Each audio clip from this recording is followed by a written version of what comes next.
मेजवानी मेजवानी मेजवानी वदनी कवळ घेता नाम घ्या मेजवानीचे खमंग मेजवानी देशस्थ कोकणस्थ ग्रामस्थ समस्त सिकेपी मालवणी आगरी आणि कोळी मेजवानी मेजवानी मेजवानी व्हेज नॉन व्हेज चमचमीत झणझणीत कोशिंबिरी आणि चटणी जिभेला सुटलंय पाणी मेजवानी मेजवानी मेजवानी खमंग मेजवानी याला जेवायला.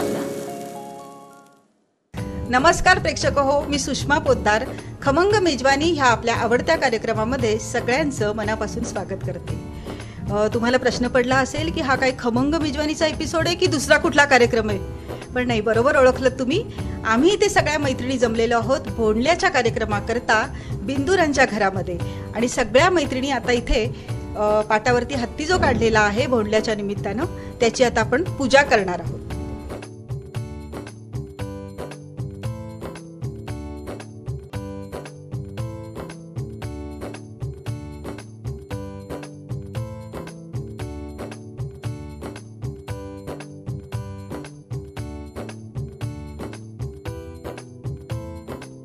गुजरातमध्ये जसा दांडिया खेळला जातो तसं महाराष्ट्राचं वैशिष्ट्य म्हणजे भोंडला. त्या भोंडल्याच्या निमित्ताने पूर्वीच्या काळी तरी बायकांना कुठेही जायची तशी संधी मिळत नसे, तर सण आणि उत्सव हे महिलांना एकत्र येण्याचं एक निमित्त होतं. आणि आजसुद्धा ह्या निमित्तानं आम्ही सगळ्या मैत्रिणी इथे जमलेलो आहोत. आणि आता आपण फेर धरून आम्ही भोंडल्याची काही गाणी सादर करणार आहोत. आणि तुम्हाला मेजवानी तर मिळणारच आहे, पण भोंडल्याच्या खिरापतीची ती सुद्धा आपल्याला बघायची आहे. पण तत्पूर्वी आपण करणार आहोत भोंडल्यांची गाणी. तर करूया का आपण सुरुवात? चला. गणेश देवा माझा खेळ मांडीला करीन तुझी सेवा, माझा खेळ मांडीला कृष्णेच्या दारी पार्वत घुमत गिरिजा पाणी. एक लिंब झेलू बाई दोन लिंब झेलू, दोन लिंब झेलू बाई तीन लिंब झेलू, तीन लिंब झेलू बाई चार लिंब झेलू, चार लिंब झेलू बाई पाच लिंब झेलू. पारव्याचा वेळ लावला कसे लावला कसे फुल्या माहेरा माहेरा. कारल्याचा वेळ लावला हो सासूबाई लावला हो सासूबाई, आता तरी जाऊया माहेरा माहेरा. अक्कड माती चिकण माती जातो नावा, असा खड्डा सुरेख बाई जात ते वाव, असं जात सुरेख बाई संपीते काढावी, अशी सपिटी सुरेख बाई करंजा भराव्यात, अशा करंजा सुरेख बाई कबकात ठेवाव्या, असं दाबक सुरेख बाई शेल्याने झाकावं, असा शेला सुरेख बाई माहेरी ठेवावा, अशी पालखी सुरेख बाई माहेरी काढावी, असं माहेर सुरेख बाई खेळायला मिळत, असं सासर बाई कोंडोनी मारीत. रम्य ऋषी सांगत असे रामकथा पांडवा, रामासंगे जानकी नांदताना काननी, रामासंगे जानकी नांदताना काननी. सोनियाचा सांबर आला तिच्या अंगणी, सोनियाचा सांबर आला तिच्या अंगणी. तातड्याची कंचुकी त्याची मला देववा, तातड्याची कंचुकी त्याची मला देववा. सौम्य ऋषी सांगत असे रामकथा पांडवा, सौम्य ऋषी सांगत असे रामकथा पांडवा, सौम्य ऋषी सांगत असे रामकथा पांडवा. हरीच्या नैवेद्याला केली जिलबी बिघडली तुपात तळली साखरेत घोळली जिलबी बिघडली. तुपात तळली साखरेत घोळली जिलबी बिघडली. त्यातलं उरलं थोडं पीठ, त्यातलं उरलं थोडं पीठ, त्याचं केलं थालीपीठ, त्याचं केलं थालीपीठ. नेऊन वाढलं पानात जिलबी बिघडली. नेऊन वाढलं पानात जिलबी बिघडली. हरीच्या नैवेद्याला केली जिलबी बिघडली. हरीच्या नैवेद्याला केली जिलबी बिघडली. त्यातला उरला थोडासा पाक, त्यातला उरला थोडासा पाक, त्याचा केला साखर भात, त्याचा केला साखर भात. नेऊन वाढला पानात जिलबी बिघडली. नेऊन वाढला पानात जिलबी बिघडली. तुपात तळली साखरेत घोळली जिलबी बिघडली. तुपात तळली साखरेत घोळली जिलबी बिघडली. हरीच्या नैवेद्याला गेली जिलबी बिघडली. त्यातली उरली एवढीशी मळी, त्यातली उरली एवढीशी मळी, त्याची केली शंकरपाळी, त्याची केली शंकरपाळी. नेऊन वाढली पानात जिलबी बिघडली. नेऊन वाढली पानात जिलबी बिघडली. हरीच्या नैवेद्याला केली जिलबी बिघडली. त्यातलं उरलं थोडस तूप, त्यातलं उरलं थोडस तूप, त्याचा केला सांजा खूप, त्याचा केला सांजा खूप. तुपात तळली साखरेत घोळली जिलबी बिघडली. तुपात तळली साखरेत घोळली जिलबी बिघडली. हरीच्या नैवेद्याला केली जिलबी बिघडली. हरीच्या नैवेद्याला केली जिलबी बिघडली. आडबाई आडोली आडाचं पाणी काढोली, आडात पडली कात्री आमचा भोंडा रात्री. आडबाई आडोली आडाचं पाणी काढोली, आडात पडला शिंबळा आमचा भोंडा संपला. खिरापत ओळखा, चला चला चला ओळखा. शंकरपाळी नाही, पुऱ्या नाही, साखर कशाला साखर शंकरपाळी नाही, पुऱ्या पुऱ्या. आता तुम्ही हरलात का? मग आता सांगू? लाल भोपळ्याचं भरीत. कसं केलं? लाल भोपळ्याचं भरीत. आपण सगळ्यांना प्रसाद देऊयात का? चल हे बघ, आपण सगळ्यांना डिश तयार केलेली आहे.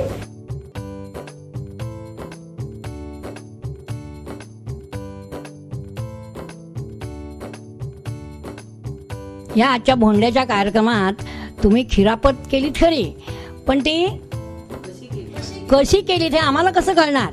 बरं भिडेबाई, तुम्ही योग्य प्रश्न विचारलात. आपल्याला रेसिपी तर बघायची आहे, पण आता इथे आपण सगळ्याजणी भोंडला खेळलोत आणि आता इथला सगळा पसारा पण आपल्याला आवरायचा आहे. तर रेसिपी बघण्याच्या अगोदर आपण एक छोटासा ब्रेक घेऊया आणि त्यानंतर आपण रेसिपी बघणार आहोत. पण तत्पूर्वी आपण घेऊया एक छोटासा ब्रेक. कुठेही जाऊ नका, पाहत रहा खमंग मेजवानी. खमंग मेजवानी. काय बाबा काका मामा आजोबा सगळे आजकाल खुश असतात, कारण आई काकी मामी आजी न चुकता खमंग मेजवानी बघतात. सोमवार व गुरुवार दुपारी 1:30 वाजता. वहिनी, तुम्ही नाराज होऊ नका. आम्हाला माहितीये तुम्हाला दुपारी 1:30 वाजता शक्य होत नाही, म्हणून तीच खमंग मेजवानी घेऊन आम्ही पुन्हा येतोय मंगळवार आणि शुक्रवार सायंकाळी 6 वाजता. चुकवू नयेच अशी खमंग मेजवानी. खमंग मेजवानी. ब्रेक नंतर बिदनुराच्या किचन मध्ये आपलं मनापासून स्वागत. जी रेसिपी आपल्या मैत्रिणींना कुणालाच ओळखता आलेली नाही ती आता आपण बघणार आहोत. हो. बरं, प्रथम त्याचं नाव सांगा काय आहे? हे आहे लाल भोपळ्याचं भरीत. अच्छा. आणि मला माहिती हा. होतं की मी दुसरे खूप पदार्थ करणार होते. बरोबर, गोड बरोबर. शिरा. आता किती नावं सांगितलीत हो, सगळ्यांनी. भरपूर. पण मला अशी करायचं होता प्रसादाचा पदार्थ हा. की जो शक्यतो ओळखता नाही आला पाहिजे. आणि बघ, नाही ओळखता आला ना. नाही ओळखता आला. म्हणूनच मी कुणालाच हा ओळखता निवडला. आला नाही. आणि आता तो कसा करायचा. हो, बरोबर. म्हणजे ते लाल भोपळ्याचं भरीत हा पदार्थ खिरापतीसाठी असू शकतो हे कुणाच्या लक्षातच आलं नसेल. नाही. बरोबर. म्हणूनच मी तो निवडला. बरं, साहित्य काय काय घेतलंय आपण? आता साहित्य हे लाल भोपळा, खोबरं, दाण्याचा कूट, मिरचीचे तुकडे, साखर, दही, कोथिंबीर, मीठ, जिरे आणि तेल. प्रथम हे आपण आता लाल भोपळ्याच्या उकडलेल्या फोडी आहेत. बरं. चिरून घेऊन आपण कुकर मधनं ह्या वापरून याच्यासाठी घेतलेल्या अगदी आहेत. छान असा पिवळा असा रंग लाल आलेला भोपळा आहे. घेतलेला आहे ना. आणि रंग छान दिसतो. हो. आता हे आपण थोडंसं असं स्मॅश केल्यासारखं करूयात. जास्ती नाही, फोड पण दिसली पाहिजे आणि थोडं त्याला एकजीवपणा पण आला पाहिजे. अच्छा, म्हणजे साधारण आपण कुस्करून घेणार हा, आहोत ते. असं. छान. बरं, पाहिलं प्रेक्षक हो, हा आपण इथे लाल भोपळा घेतलेला आहे आणि त्याचं साल काढली आधी हो. आणि नंतर कुकरमध्ये तुकडे त्याचे वाफवून घेतलेले हो. आहेत. बरोबर ना? हो. आता हे जरा मी साधारण आपण कुस्करून घ्यायचं. साधारण कुस्करून घ्यायचं. फोड पण दिसली पाहिजे आणि एकजीवपणा पण आला एकजीवपणा पाहिजे. आला पाहिजे. बरोबर. आता हा आपला भोपळा भोपळा म्हणजे फोडी पण दिसल्या पाहिजेत आणि हो. थोडासा कुस्करला पण गेला हो, पाहिजे. हो. अशा आता प्रकारे ह्याच्यामध्ये आपण भोपळा सगळ्या हे वस्तू करून घेतलाय. आज बरं. थोड्या आहेत त्या घालूया आहेत. बरं. पहिल्यांदा आपण हे मीठ घालू. मीठ टाकलेलं आहे. नंतर आपण ही साखर घालू. साखर थोडी जास्ती झाली तरी हरकत नाही, कारण आपण दही पण दही घालतोय. घालतोय आपण. बरोबर. नंतर हा खोबऱ्याचा किस घालू. ओलं खोबरं. हा.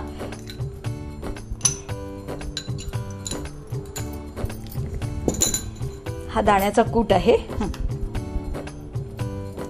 किती घ्यायचं असं काही प्रमाण आहे? असं काही प्रमाण नाहीये. साधारण अर्धी वाटी दाण्याचा कूट, अर्धी वाटी नारळाचा चव असं घातलं तरी हरकत नाही. थोडे कमी जास्ती झाले तरी काही फरक अच्छा, पडत म्हणजे नाही. असं विशेष असं प्रमाण काही नाहीये नाहीये. त्याच्यामध्ये. बरं. त्याच्यानंतर आता ही कोथिंबीर थोडीशी आणि वरून पण आपण घालूयात. बरं. थोडी कोथिंबीर घातली. आता दही घालूयात. दही घालायचे. दही किती घ्यायचं? दही आता कसं आहे की थोडंसं जास्ती झालं तरी हरकत नाही, कमी झालं तरी हरकत नाही. जास्ती झालं तर काय चांगलंच लागतं दही. अच्छा. हा. पण साधारण हे आता 2 वाट्या दही आहे. हा. म्हणजे साधारण कोशिंबिरी प्रमाणे झालं पाहिजे. हा. म्हणजे फार जास्त पण प्रमाण नको दह्याचं हा. आणि कमी सुद्धा नको. हा. साधारण आता एवढं हे किती घेतलं होता भोपळा आपण? आपण हे साधारणतः 2 तुकडे होते, म्हणजे पाव किलो असेल. अच्छा, पाव किलो भोपळा आपण एक होता. वाटीभर आपण दही घातलेलं आहे. वाटीभर काही घातलेलं आहे. आणि बाकीच्या ह्या वस्तू म्हटलं जसं अर्धी वाटी दाण्याचा शेंगदाण्याचं कूट, अर्धी कूट वाटी घातलं. हा. नारळाचा आणि ते थोडंसं चव. कमी जास्त झालं तरी चालण्यासारखं आहे. आणि मीठ पण आपण याच्यात टाकलेलं आहे. साखर पण घातलेली आहे. आता आपण ह्याला फोडणी करायची आहे आणि मग ते आपण हलवायचे. चालेल. आता हे कडलं आपलं तापलेलं आहे बरं. फोडणी करण्यासाठी. आपण आता मीही शेंगदाण्याच्या तेलाची करते आहे. बरं. तुपाची केलीत तरी हरकत नाहीये. लाल भोपळा उपवासाला खातात. हो. म्हणजे हा पदार्थ उपवासाला खाण्यासारखा आहे. हो, म्हणजे हो. तुम्हाला हवं असेल तर तुम्ही तूप वापरू शकता हो. किंवा मग शेंगदाण्याचं तेल सुद्धा घालू शकता. तेलामध्ये जिरं घातलंय फोडणीसाठी. मिरच्यांचे तुकडे. ज्या प्रमाणात तिखट हवं असेल त्याप्रमाणे.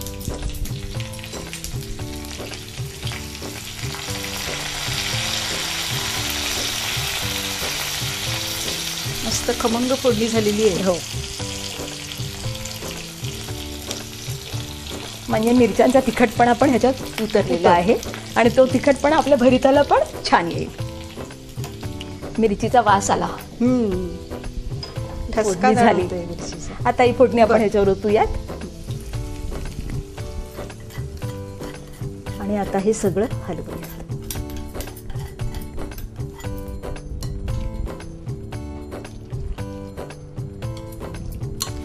बरं, तुम्ही म्हणालात की हा उपवासाला करण्यासारखा पदार्थ आहे. हो, हो. मग आता नवरात्र आहे, तुमचे उपवास असतात? हो, नवरात्रात अष्टमीचा उपवास असतो. अच्छा. फक्त 1 दिवस. हा.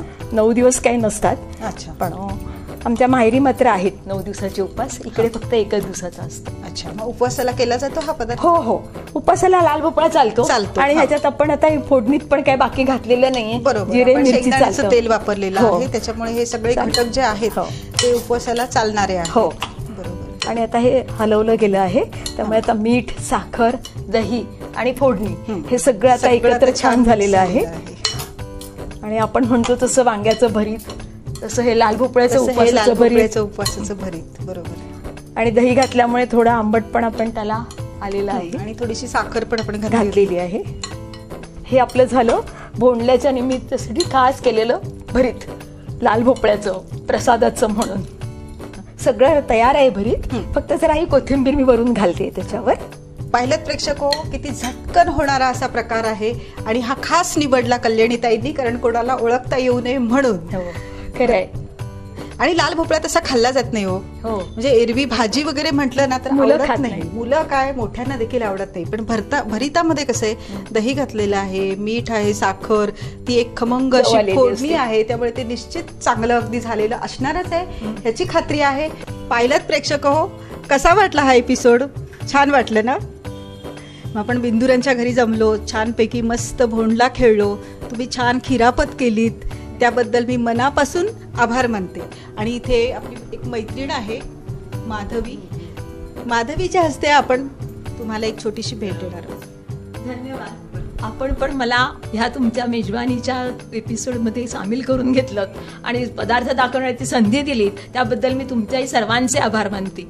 तुमचे पुन्हा एकदा मी आभार मानते, कारण सगळ्या मैत्रिणी इथे जमलो, छान वातावरण निर्मिती झाली, भोंडला खेळण्याचा आनंद आम्हाला सगळ्यांना मिळाला, आमच्या प्रेक्षकांना देखील मिळाला. त्याबद्दल पुन्हा एकदा तुम्हाला धन्यवाद देते. आणि अशाच मस्त मस्त रेसिपीज आणि नवीन मैत्रिणीला सोबत घेऊन आपण भेटणार आहोत खमंग मेजवानीच्या पुढच्या भागात. तोपर्यंत नमस्कार.